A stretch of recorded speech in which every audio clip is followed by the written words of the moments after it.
Imagine করো রাত ঠিক ৩টা, চারদিকে সম্পূর্ণ নীরবতা।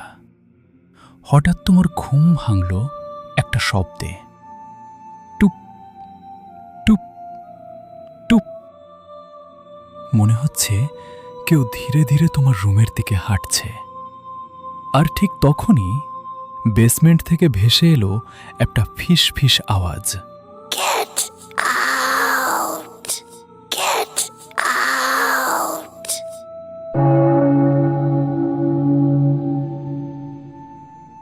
১৯৭১ সালে রোড আইল্যান্ডের এক পুরনো ফার্ম হাউসে থাকতে আসে প্যারন ফ্যামিলি।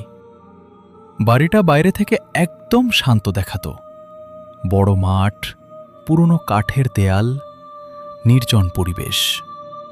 কিন্তু রাত নামলেই সব কিছু বদলে যেত। বন্ধ দরজা নিজে থেকেই খুলে যেত, রান্নাঘরের জিনিস হঠাৎ মেঝেতে পড়ে যেত। আর প্রতিদিন রাত ৩টার দিকে করিডোরে শোনা যেত কারো হাঁটার শব্দ, টুপ টুপ টুপ। কিন্তু সেখানে কেউ ছিল না। এক রাতে পরিবারের মা ক্যারোলিন প্যারন ঘুম থেকে উঠে দেখেন রুমের অন্ধকার কোণায় একটা কালো ছায়া দাঁড়িয়ে আছে। স্থির চোখ, বিকৃত হাসি, আর পুরো ঘর জুড়ে অস্বাভাবিক ঠান্ডা অনুভূতি। তিনি চিৎকার করতে চেয়েছিলেন, কিন্তু গলা দিয়ে কোনো শব্দ বের হয়নি। ভয়ে তারা বাড়ির ইতিহাস খুঁজতে শুরু করে। আর তখন সামনে আসে এক ভয়ঙ্কর নাম, বাথশিবা শারমান। লোকজন বিশ্বাস করত সে নাকি উইচ ছিল, আর এই বাড়ির সাথে তার অদ্ভুত সম্পর্ক ছিল।